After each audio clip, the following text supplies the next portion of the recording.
आणि आपल्या वीरची यात्रा असते बघ. हो. आपण वीरला रेंज कमी असते, तुला जर काय माहिती. कल्पना आहे. आणि तिथं ते गोपाळ घालायचा कार्यक्रम चाललाय आणि फोन आला सचिन गद्रे. "हां सर." "हॅलो." "हां." "हॅलो." "सर आवाज थोडा." गेला रोल गेला काय. हां, नाही ना म्हणजे मला जसा फोन केला, मला इकडे गांभीर्याने माझं दडपण वाढायला लागलं. मला असं वाटायचं की आता पळत सुटावं काही इकडून नाही का म्हणजे वीरमधून बाहेर कुठेतरी जिथं रेंज येईल तिकडे जाऊन थांबून पहिला फोन करायचा. कारण सरांचा फोन आला म्हणजे कामासाठी झाला. हे महत्वाचं काम आहे. डोक्यात. मग मी ते आपलं हे करत तरी पण लागला असं नाही का हे करून असं लागलं. "हां सर." आता त्यांनी आपल्या जाऊन, "हां, तू उद्या काय करतोयस?" म्हटलं, "काही नाही सर." "बरं आपण करतच काय?" "काही नाही सर." "काय नाही?" "एक काम कर, उद्या सकाळी 8 वाजता पोहोच फिल्म सिटीला." म्हटलं, "हां का? बरं, बरं, बरं." खान सामा कॅरेक्टर आहे आणि ते तुला करायचे आणि आता हे बरेच दिवस आहे. बरेच दिवस म्हणल्याच्या नंतर मला इतकं हायसं वाटलं. आता म्हणलं मला मला म्हणजे छत्रपती संभाजीराजांचा सहवास लाभणार म्हणजे बरोबर. डॉक्टर अमोल कोल्हेनं त्यांचा हं, हं. सहवास लाभणार आणि मला बरंच काही मिळणार. आणि मग मी ते काय कॅरेक्टर खानसामा म्हणजे काय कुणाला माहित नव्हतं. नंतर मी जवळ-जवळ 15 दिवसांनी कळलं, की मला खानसामा म्हणजे आचार्य. हां, हां. तोपर्यंत मी विचारलं पण बरं खानसामा म्हणजे मी कधी ते स्वयंपाक नाही केला. बरोबर. हां. फक्त जेवायला वाढायचो हां. आणि ते थोडंसं आपलं आपण हे करायचं आणि टेस्ट त्या बरोबर. काळातली एक पद्धत असते ना, की राजांनी खायच्या आधी आपण ते हे करतो आणि मग नंतर हे करतात. तर तसं ते होतं ते. पण ते मग जवळ-जवळ मी तिथून पुढं संदीप तुला सांगतो मी 2 वर्ष 2 म्हणजे शेवटपर्यंत मी होतो. मग मी त्याच्यात सुरुवातीचं जे काळोजी कुंभार सांगितलं ते, खानसामा केला. त्यानंतर शृंगारपुरामध्ये संपत नावाचं एक 2 दिवसाचं कॅरेक्टर होतं ते केलं.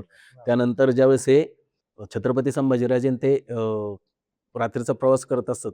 हं, हं. तर ते एका धनगरवाड्यावरती थांबतात. तर त्या धनगरवाड्याला मुखिया म्हणून मी केला. हं, हं. तर तोही लोकांना आणि मी शिव्याही खाल्ल्यात. मी खरं सांगतो. म्हणजे माझा एक त्यातला मी खूप म्हणजे असं बोललो नाही कधी बाहेर. पण त्याच्यामध्ये शेवटच्या टप्प्यामध्ये ज्यावेळेस मी मरतो त्या मालिकेत. तर छत्रपती संभाजीराजे बसलेले असतात आणि मी जेवण करतो. खाली बाजूला त्या काळात तितर पक्षी म्हणायचे. तितर पक्षी असे बाजूला ठेवलेले होते. मी जेवायला वाढतो आणि त्यांनी विष कोणीतरी त्या अन्नात त्या दुसऱ्याच ह्यांनी टाकलेलं असतं. आता ते मी आपलं सगळं करत असतो आणि ती सिरस्ता असतो ना, की ह्यानी खायचं आणि मग त्यांनी खायचं. तर मी ते खातो. मला काही होत नाही. पण पक्षी ते किलबिल करायला लागतात. चव, चव, चव, चव, चव, चव त्यांची जी सुरू होती.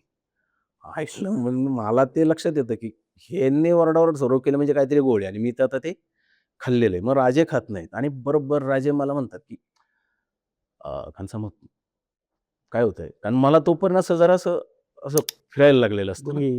हां. आणि मग मी हे होतं आणि मग मी बरंच मग तो ॲक्शन ड्रामा, ट्रीटमेंट सीन ज्याला म्हणतो आपण, त्या पद्धतीने सगळं करून मग ते आणि शेवटी मला मी खूप भाग्याचं मानतो मला, की भले तो सीरियलचा पार्ट असेल, नसेल बरोबर. पण मी जेव्हा खाली पडतो, तेव्हा स्वतः छत्रपती संभाजीराजे मला त्यांच्या मांडीवरती घेतात आणि तिथं मी मरतो. असं मला हे आहे आणि त्यातला एक मी ज्यावेळेस ते सगळं संपवून माघारी चाललो होतो, तेव्हा टेलिकास्ट झाला होता तो सीन. साताराची एसटी होती. मला चांगलं आठवतंय. मी आणि माझा एक मित्र होता. पण आम्ही माघारी निघालो होतो. रात्री 11:30ची सातारची गाडी. आम्ही पुण्यात येतो. कंडक्टरला आला, कुठं तर मी आपलं ते नवले पूल असं सांगत होतो. आणि त्याने माझा आवाज ऐकला संदीप. बघ म्हणजे आवाज ऐकला. तुम्ही स्वराज्य रक्षक संभाजीमध्ये काम केलंय ना? तो एक तर सातारीच. तो त्याच्या ह्याच्यातच. म्हणलं, "हो." म्हणले, "ते औषध घालणार तुम्ही ते हेच तुम्हीच ना?" म्हणलं, "हो." लाज वाटते का रे तुम्हाला? म्हणजे मला आहे ना असं काय मी काय केलं बाबा? काय झालं? माझा मित्र पण अहो ते कॅरेक्टर असतो. नाही, नाही पण कळलं पाहिजे ना. कोण तू? मराठी ना? मग राजांना म्हणजे तो पेटला असा. बरोबर. हां. आईच्या गावात म्हटलं काय म्हणलं, "सॉरी दादा" म्हणलं, "काय करणार?" मग गेलो. नंतर गप्पा मारल्या त्यांनी. त्यालाही माहिती होतं की ॲक्टर आहे अमुक आहे. पण तो एक आपल्याला जाणीव होती. आणि गावाकडे आल्याच्या मग अजूनही माझा मित्रपरिवार जर कधी थांबला ना, तुझ्या लक्षात येईल मला म्हणतात, ते राजाने विष घातलेला हाच बरं का?" बरोबर आहे.